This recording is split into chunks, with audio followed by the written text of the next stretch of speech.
भारत में जाति व्यवस्था की बात करते हैं, बहुत ही कठोर है और पीड़ादायक है। और क्यों इसको मिटाना मुश्किल है, आज उस पर हम बात करते हैं। क्योंकि ये कास्टिज्म जो है वो केवल कानूनी या राजनीतिक संरचना नहीं है, बल्कि एक तरह से पूरे समाज में जड़ बिछा चुका है और पूरे सामाजिक, आर्थिक और मनोवैज्ञानिक संरचना को घेरे हुए है। अगर हम इसका जन्म देखते हैं, इसका क्रोनोलॉजी देखते हैं, किस आधार पर जातिगत विवाह होते हैं या जाति के बाहर विवाह को नहीं मानते हैं, यहाँ पे शुद्धता, अपवित्रता की अवधारणाएं जो है ये सब इसके साथ जुड़ी हुई है। और ये इतनी कठोर है, इतनी ज़्यादा व्यवस्था जो है वो मतलब चेंजेबल नहीं है, इसलिए इसको ख़त्म करना बहुत ही कठिन हो रहा है।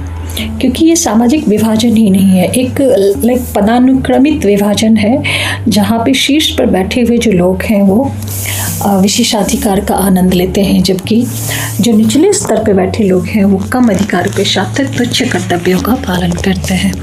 और इसमें विवाह संबंधी भी रीति रिवाज हैं। अंतर विवाह जो है, अंतर्जातीय विवाह जो है वो बिल्कुल मान्य नहीं है। और भारत में जहाँ तक मोस्टली लोग जो हैं वो अपनी जाति के ही अंदर विवाह करते हैं। ये एक मूलभूत संस्था है जो जातिगत रेखाओं को संरक्षित रखती है। तो इस तरह से जाति के बाहर जो है शादी अलाउ नहीं करना जो है वही जो है जाति व्यवस्था को समाप्त नहीं करने में मतलब एक सबसे बड़ी बाधा है। एक और बात है जो आर्थिक निर्भरता है, जो भूमि और संसाधनों का जो ऐतिहासिक असमान वितरण है कि अपर कास्ट के पास जो है ज़्यादातर जो है ज़मीन ज़्यादा है और इसकी वजह से आर्थिक निर्भरता उत्पन्न हुई है। और निचली जातियों को ज़्यादातर हम लेबर क्लास में देखते हैं, कम वेतन वाली नौकरियों में देखते हैं या उन्हें उन्हीं नौकरियों में फंसाए रखते हैं। एक और चीज़ है जो मनोवैज्ञानिक और सांस्कृतिक कारण है, जो जातिवाद, शुद्धता और अपवित्रता की धारणा पर आधारित है। ये एक मानसिक स्थिति है। इसमें मतलब ये मान लेना कि कोई अगर लोअर कास्ट का है तो वो दूषित है, जिससे जन्म के आधार पर अपनी श्रेष्ठता या हीनता लोग महसूस करने लगते हैं। इसके अलावा जो जाति का जो राजनीतिकरण हुआ है, वोट बैंक हासिल करने के लिए जाति का बहुत ज़्यादा इस्तेमाल किया जाता है। इससे सार्वजनिक जीवन में जातिगत पहचान और जीवित रहती है और प्रासंगिक भी बनी रहती है। तो राजनीतिगत करण होना जो है वो जाति व्यवस्था को और ज़्यादा बढ़ावा देता है। कुछ लोग जो है परिवर्तन का प्रतिरोध करते हैं, जैसे अपर कास्ट में भी और लोअर कास्ट में भी ये प्रतिरोध होता है कि जातिगत व्यवस्थाएं समाप्त ना हो, क्योंकि उन्हें लगता है जो मौजूदा सामाजिक व्यवस्था है वो ज़्यादा अच्छी है, क्योंकि उस पदानुक्रम से वो लाभान्वित हो रहे हैं और इसकी वजह से जाति व्यवस्था जो है वो बनी रहे, इसमें उनका हित है। इसके अलावा हम इस पर भी बात करते हैं कि क्या आरक्षण जो है वो जाति व्यवस्था को बढ़ावा देता है या इसको हतोत्साहित करता है। अब आरक्षण के बारे में दोनों तरह के पक्ष बहस चलते रहते हैं, क्योंकि आरक्षण जातिवाद को बढ़ावा देता है। इसका यह है कि आरक्षण की वजह से लोग अपनी आइडेंटिटी को सुदृढ़ बनाए रहना चाहते हैं ताकि उनको रिजर्वेशन मिल सके। जातिगत पर्टिकुलर जाति के लिए जहाँ पे आरक्षण उपलब्ध कराए गए हैं, जिस तरह के लाभ जो है सुनिश्चित कराए गए हैं शिक्षा और रोजगार का आधार बनाकर, तो ये कुछ लोगों को सार्वजनिक रूप से अपने दैनिक जीवन में अपनी जातिगत पहचान को उजागर करने के लिए मजबूर करता है और इस तरह जातिगत व्यवस्था को एक तरह से कायम रखने में भी मदद करता है। एक और बात है कि ये जो रिजर्वेशन है, आरक्षण है, वो असंतोष पैदा करता है उन जातियों में जिनके पास ये आरक्षण का लाभ नहीं है। विभिन्न समुदायों के बीच, खासकर जो सामान्य वर्ग के व्यक्तियों के वजह इस तरह जातिगत जो व्यवस्था है उसकी वजह से जो शत्रुता पैदा होती है, इससे आगे का और विभाजन ज़्यादा हो जाता है। आरक्षण व्यवस्था का कई बार जो है दुरुपयोग भी होता है, जैसे कुलीन वर्ग जो पिछले वर्गों में जो धनी व्यक्ति हैं और अक्सर लाभों का एकाधिकार कर लेते हैं। मतलब उनके परिवार में एक व्यक्ति लाभ पा चुका है, उनकी फैमिली, उनका परिवार इससे लाभान्वित होकर जो है निचले स्तर से ऊपरी स्तर पर आ चुका है। उसके बावजूद वो हाशिए पे पड़े लोगों को प्रभावी ढंग से मदद नहीं लेने देते हैं और व्यवस्था कुछ खास समूहों पर ही केंद्रित रहती है, जिसकी वजह से जो है आरक्षण एक तरह से जातिवाद को बढ़ावा देने लगता है। लेकिन आरक्षण जातिवाद को हतोत्साहित करने के लिए शुरू किया गया, क्योंकि ये सामाजिक न्याय को सुनिश्चित करता है और इसमें जो बरसों से दशकों से चली आ रही जो व्यवस्था है, भेदभाव की व्यवस्था, उसको हटाने के लिए ये आवश्यक उपकरण के रूप में देखा जाता है। और यही सोचकर संविधान निर्माताओं ने आरक्षण को इसमें शामिल किया। जातियों को उन क्षेत्रों में प्रवेश करने की, निचली जातियों को उन क्षेत्रों में प्रवेश करने की अनुमति मिलती है जिससे उन्हें परंपरागत रूप से हमेशा अपर कास्ट के लोगों द्वारा बाहर रखा गया। ये आरक्षण जो है वो निचले वर्ग के व्यक्तियों के प्रतिनिधित्व को बढ़ावा देता है, उनके जाति समूह को रिप्रेजेंटेशन मिलती है और पहचान मिलती है। और जिस स्तर पर नियम और कानून बनते हैं वहाँ अगर सबकी आवाज़ हो तो उच्च जातियों के एकाधिकार को तोड़ने में मदद मिलती है। जैसे सरकार, शिक्षा और राजनीति में विविधता और प्रतिनिधित्व दोनों आता है।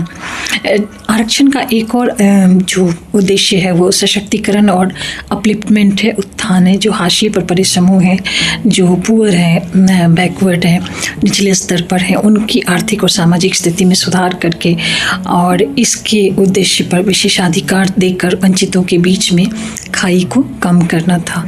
और अंततोगत्वा जो है ये जाति के पदानुक्रमण के उन्मूलन का मार्ग प्रशस्त कर सकता है।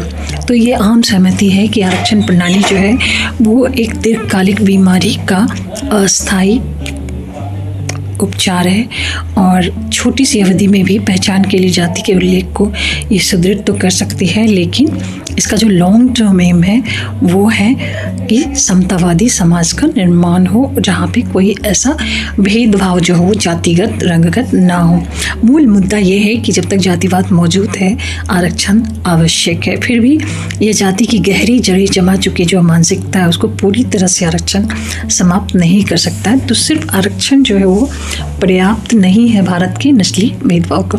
अब एक और बात है कि ये जो कास्टिज्म है हमारे यहाँ जाति व्यवस्था वो रंग भेद से किस तरह अलग है, क्योंकि काफ़ी लोग इसके बीच में सिमिलैरिटी ड्रॉ करते हैं कि त्वचा के रंग और धार्मिक शुद्धता पर आधारित जो ये सामाजिक स्तरीकरण की गहराई जो है उनको देखना एक ज़रूरी है। जैसे जाति जो है वो एक वंशानुगत अंतर्विवाही व्यवस्था है, वही जो है ठीक बिल्कुल इसके थोड़ा सा डिफरेंट है नस्लवाद जो है, जो शारीरिक विशेषताओं पर है और जिसमें जो है जो आपकी मूल जनजाति है जो रंग है उसके आधार पर जो है रंग भेद चला आ रहा है। और ये व्यवस्थागत बहिष्कार जैसे निचली जातियों के खिलाफ यहाँ पे हिंसा हमारे देश में होती रही है दलितों के विरुद्ध, उसी तरह जो अश्वेत थे, जो वाइट नहीं थे, उनके विरुद्ध हमेशा से हिंसा होती रही। अफ्रीकी तथा उत्तर पूर्वी लोगों के प्रति पूर्वाग्रह जो है वो रंग भेद था।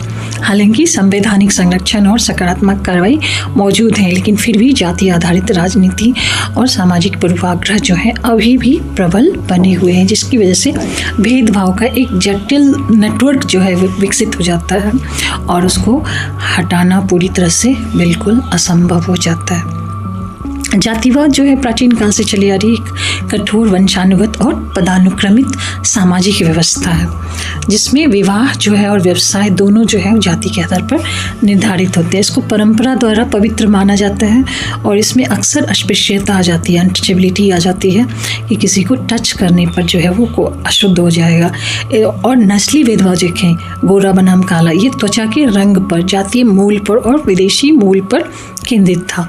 भारत में हमेशा ये जाति से जुड़ा रहा है और परंपरागत रूप से अगर देखें तो अपर कास्ट अधिकतर जो है वो गोरी त्वचा वाले थे और काली त्वचा जो है वो निम्न जातियों से जुड़ा है। हालांकि ये पूरी तरह से सही नहीं है और भारत के कोने कोने में आप देखेंगे कि अपर कास्ट भी जो है वो रंग से काला हो सकता है और नस्ल के साथ साथ चूँकि धर्म नहीं जुड़ा हुआ है कि नस्ल जो है वो जैविक और बाहरी रूप से शारीरिक है, लेकिन भारत में ये दोनों मिश्रित है।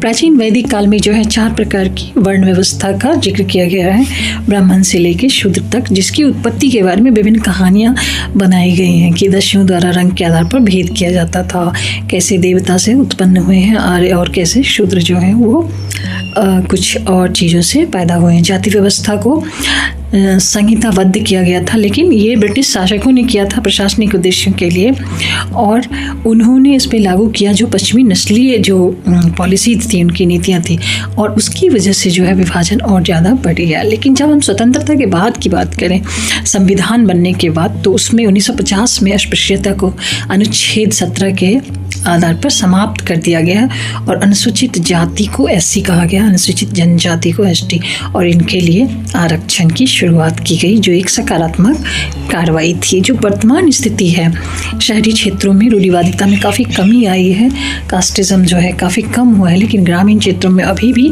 ये भेदभाव जारी है। हालांकि हाल के रुझान में अगर शहरों में देखें तो जातिवाद के सूक्ष्म आधुनिक रूप है, और ये एक तरह से नस्लवाद से काफ़ी ज़्यादा सिमिलर हो जाते हैं। जो राजनीतिक और वर्तमान स्थिति जो है पहचान की, वो सत्ता हासिल करने के लिए राजनीतिक पार्टियां जो है अक्सर विशिष्ट जातियों को के वोट बैंक को कब्जा करने के लिए जाति से पर आधारित गठबंधन भी करते हैं, जिसका एग्जाम्पल हम कई राज्यों में चुनाव के वक्त देखते हैं। जो कार्रवाई है शिक्षा और रोजगार जो है, इसने कोटा में गतिशीलता में मदद की है, लेकिन उच्च जाति के लिए में भी आर्थिक रूप से काफ़ी लोग कमज़ोर वर्ग में हैं, और उसके लिए EWS कोटा भी एक शुरू किया गया है, जिसने थोड़ा सा परिदृश्य बदल दिया है आरक्षण का। और अब ये नहीं कर सकते कि आरक्षण सिर्फ जाति के आधार पर है, ये इकोनॉमिक स्टेटस के आधार पर है। काफ़ी ज़्यादा प्रोटेस्ट हमेशा होते रहे हैं। अम्बेडकर और फुले ने आधुनिक दलित आंदोलन और जातिगत अत्याचारों के खिलाफ जो है हमेशा प्रोटेस्ट किया, और जाति को के उन्मूलन के लिए आरक्षण की मांग की। तो आज के लिए इतना ही, और मेरा वीडियो कैसा लगा ज़रूर बताइएगा। Thank you very much.